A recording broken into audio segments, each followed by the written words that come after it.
Peacebringer, be at home.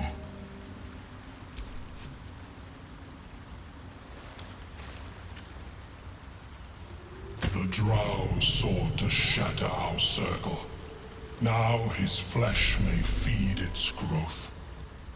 In dealing death, you have brought this circle life, and thus we name you Life Chanter.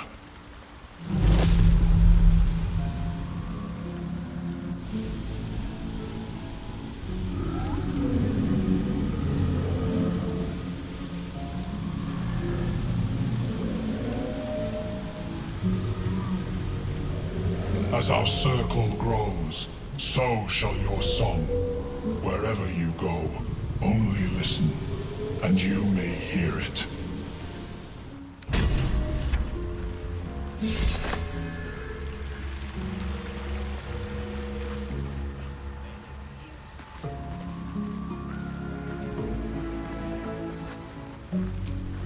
Is that blood?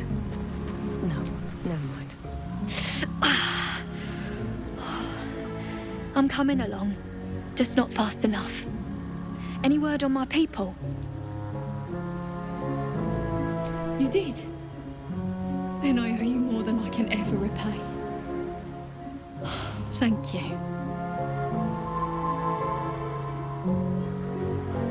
I'm almost sorry to hear it. I hope to have the pleasure myself. There's plenty more guarding my people, but I'd say you've made a fine start.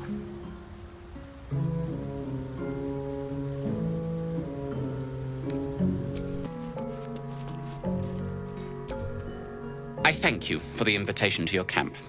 It's, well appointed, not too crowded, perfect for thinking, and I've been doing just that. It's about Wulbrin. We know he's been taken to Moonrise Towers, and we know I'm going to save him. The problem is this: a preponderance of evidence that I am a terrible adventurer. I'm not sure I should trust Wulbrin's fate to, well, me.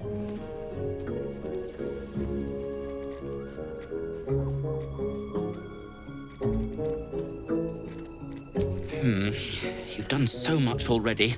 I'm hesitant to prevail upon you again. But I can't risk recapture. I barely escaped last time. You'd do it then. You'd look for him. That's very decent of you. Thank you. There's something else you should know.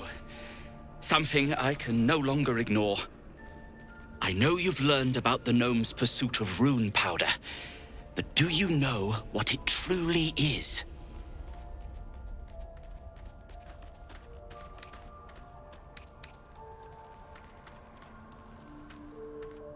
That myth has come to life. The Iron Hand gnomes have proven the impossible. Rune powder is real, and they have it in their possession.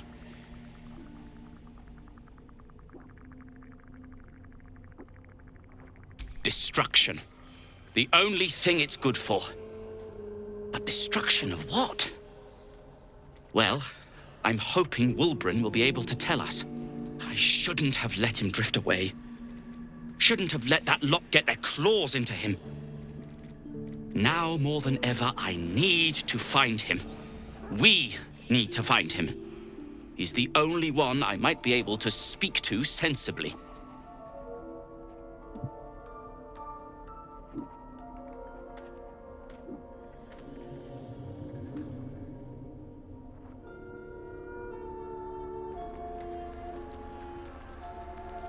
I'd kiss you, but neither of us deserve that.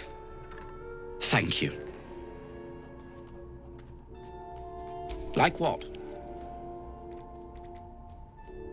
Alchemist, tinkerer, adventurer, curmudgeon. I wear many hats, most with great enthusiasm. Thank you for noticing. Barkus Root is my name. Baldur's Gate is my home.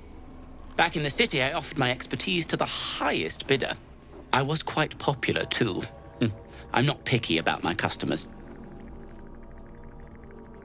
I suppose I'd be very, very sad. Then, after a while, I'd find whoever killed him and put a smoke powder bomb in their trousers.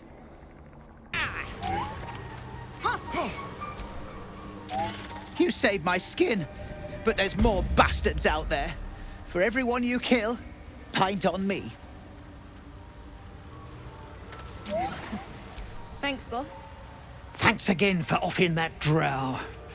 Only made it here because of you. But I can't stop thinking about the rest of us. Stuck in Moonrise with a bunch of sadists. Poor bastards. Had some rest? The Myconids are trying to help, but I keep seeing my friends in Moonrise screaming. Look at that. Got my useless old man back. I suppose that's your doing. His hands are empty as a hole. We'll have to send him back out soon enough.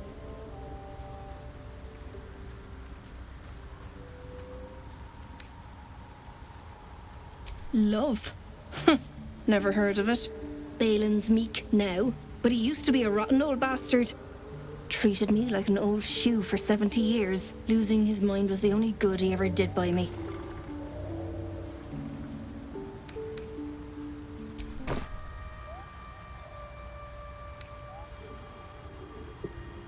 Collecting noble stock. Valuable mushroom. We've a shop in Baldur's Gate. The locals go mad for it. Nearly nothing it can't cure. Blindness, poison, hair loss.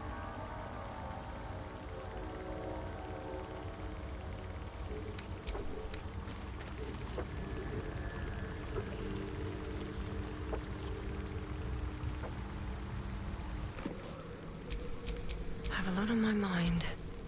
And well, in it. There's something I want to talk to you about. Something important. I could have died in that pod, back on the Nautiloid. You could have died, spending precious moments trying to free me, but you did it anyway. I owe you my life. Twice over, in fact.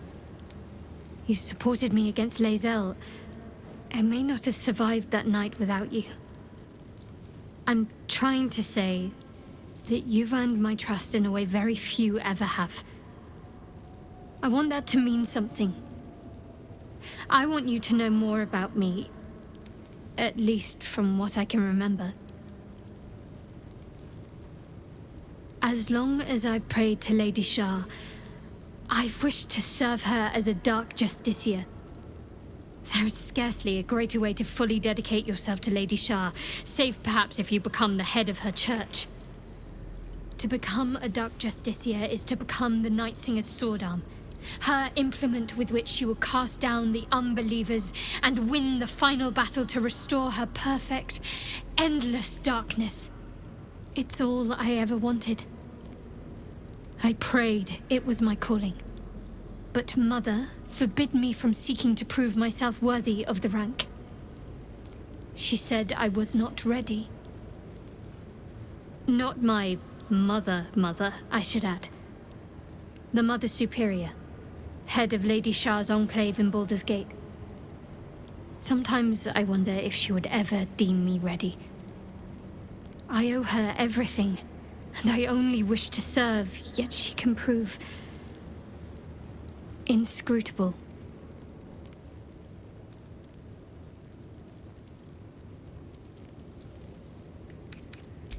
Thank you. I had a feeling you'd be understanding.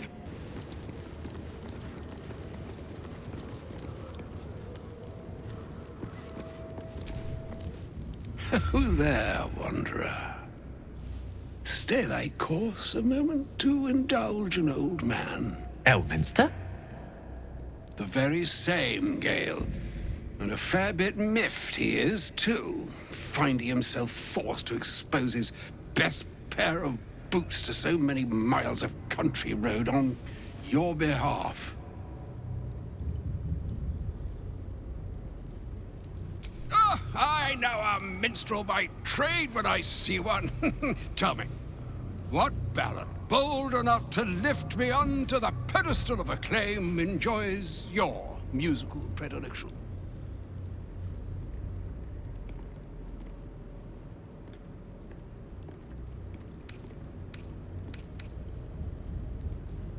Ha! Old but hearty, and rife with witty flourishes. Not unlike myself. I confess it to be among my favored few as well. Yes. Be that as it may, you said you came all this way on my behalf, did you not? For what purpose? I was bid and spare neither time nor my own self to find you. She sent me, Gale.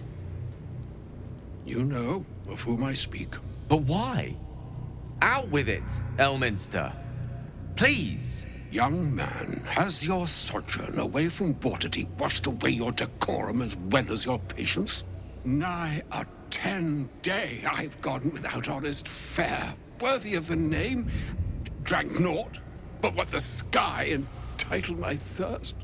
Why, some bread, cheese, and a cup of wine would appear unto me a feast. Surely you would begrudge me a mite of rest and repast before I get out with it?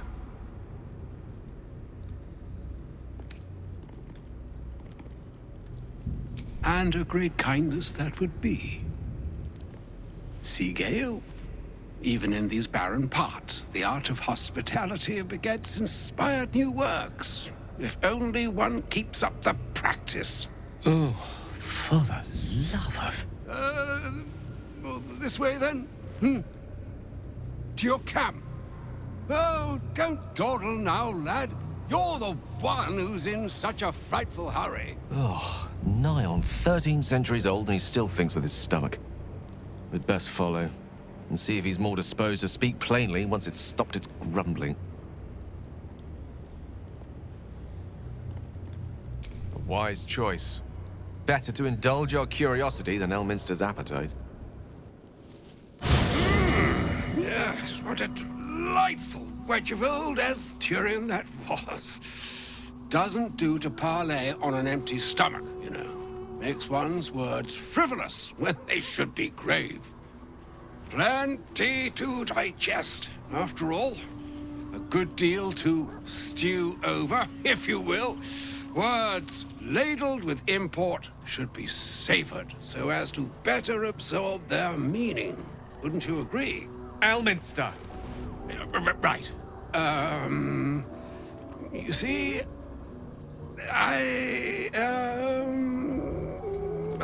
well, that is to say, Gale, my boy, I've come to address a most pressing matter.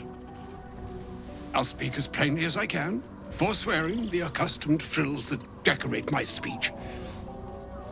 I'm here on behalf of Mystra.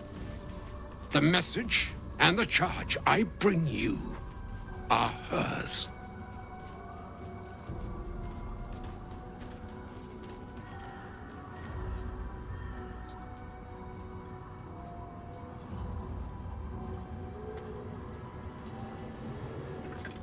Oh, Mistra's delicate feet are ill-suited for the hardships of the road.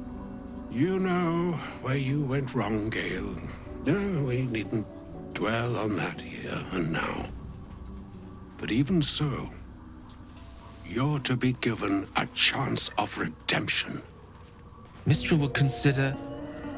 forgiveness? She would consider what she considers to be forgiveness. Mystra is aware of the misadventures that have befallen you both. She knows of your strife with the Absolute, that most insidious of evils.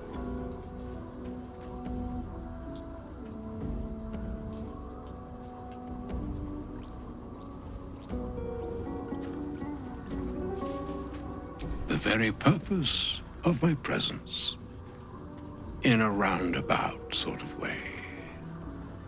You must know that the Absolute is more dangerous than you can possibly conceive. It threatens all who live, even those who are undying. It threatens the gods, the weave, the very fabric of the universe itself. That is why I have come here to charge you, Gale, with its destruction. It is Mystra's belief that only you can.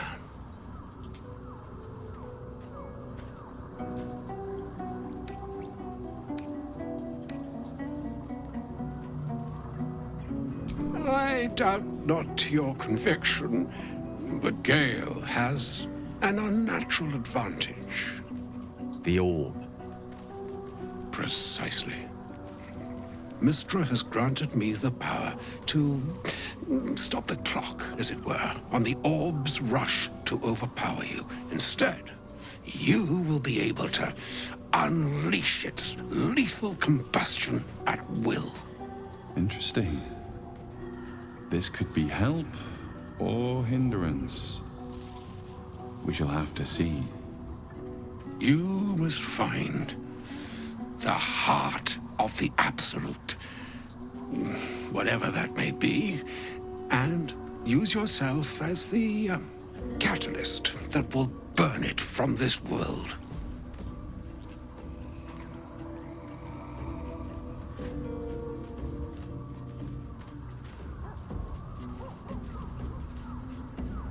He is not.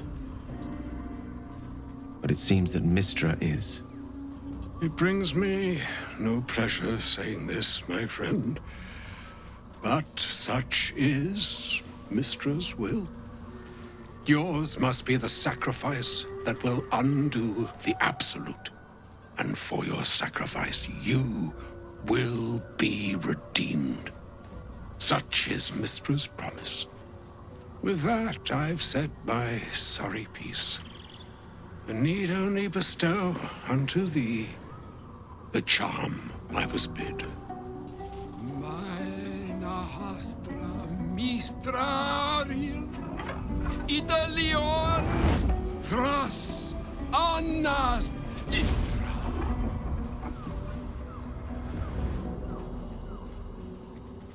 It is done. Both charge and charm have been committed into your care. To you, I commit into care Gale himself. I count on you to shepherd him well on this strangest of journeys.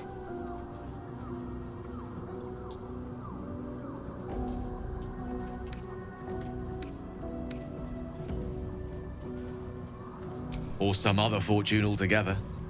Like moons make swell and wane the nescient seas, so too the sky-strewn gods ordain the tidal fates of mortal days. And yet, an ocean born in lonely hours, come ebb, come flow, come all that is beyond the breadth of our dominion. Be a moon unto yourself. Even the waves of fate can break upon the shores of will. Farewell, my friend. Farewell, Elminster. I'm glad she chose you. An audience with Elminster is never less than memorable. I'd have hoped to introduce you to him in less dire circumstances. But those are hard to come by these days.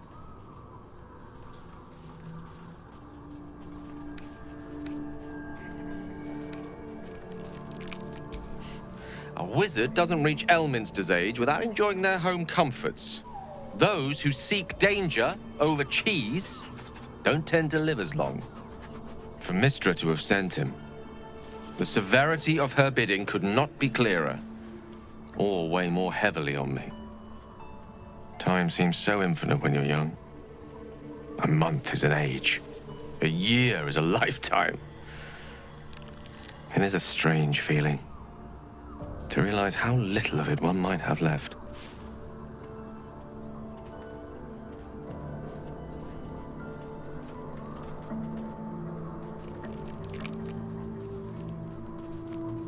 Of course, We offer the clearest solution to our problem. All I have to do is find the right place and time, close my eyes, and let go. Then the slate will be clean. Wrongs will be righted, the absolute will be gone, and I along with it.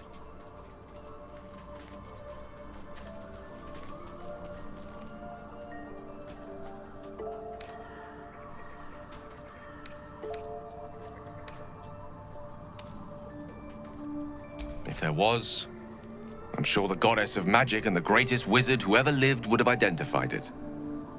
But alas, only one solution is offered. That remains ahead of us for now. The heart of the Absolute must be discovered before I can stop its beating.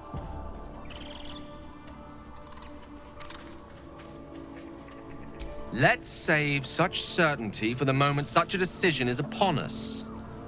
You may feel differently once we know what we're truly up against. Always a delight to speak with you. What can I do?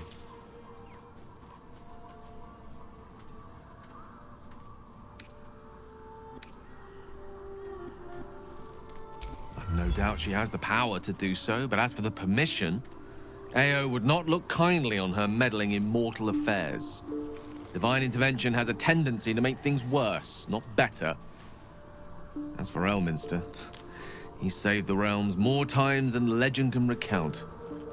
But to take on a god is no easy feat, even for him. My orb is the best chance we have. And only I can wield it.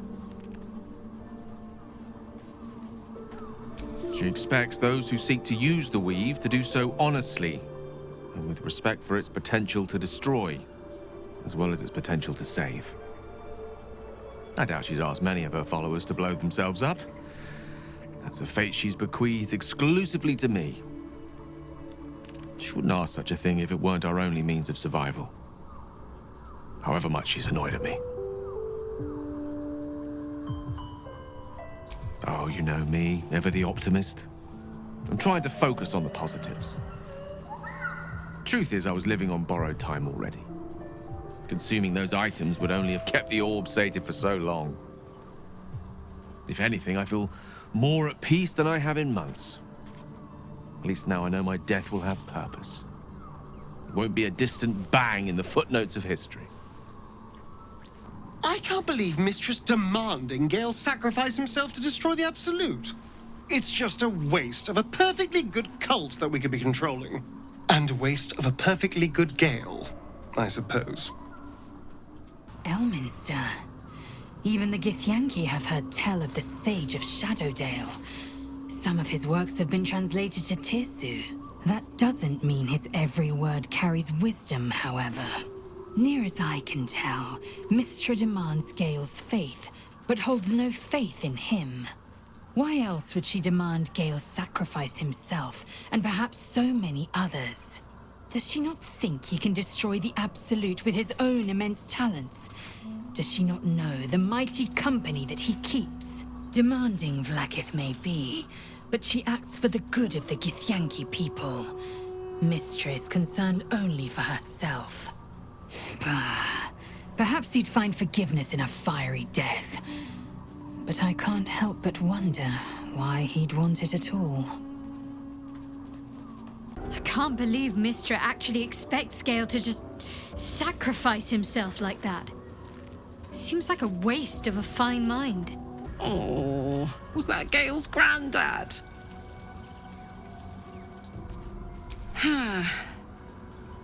It doesn't ring a bell. But all right. Must have had something important to say to Gale if he came all this way. Good news, I hope. Whoa now, he's got a... Well, I guess that would explain a little, but... Mystra? I mean, this is a lot to take in. What's he going to do?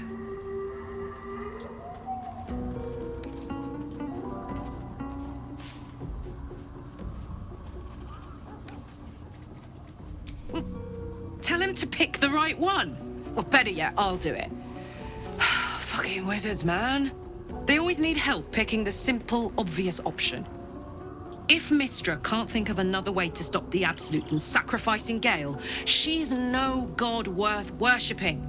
I'll say that to Gale in, you know, gentle terms. A shame my first brush with the famed Elminster couldn't be a tad more optimistic. Listen, I might invoke the Triad from time to time, appeal to Helm, but I'm no man of faith. Not like Gale. I don't know what drives a man to consider his own death, among countless others, to be an appropriate exchange for his goddess's forgiveness. To me, it all sounds like nonsense. The faith that matters most is that which you hold in yourself, in the ones that most matter to you. Big Bomb be damned. Gale's got everything he needs to defeat the Absolute already. Talent, nerve, and powerful allies at his side. I hope he'll come to see that. Thy wheel of fate turns ever to the dark.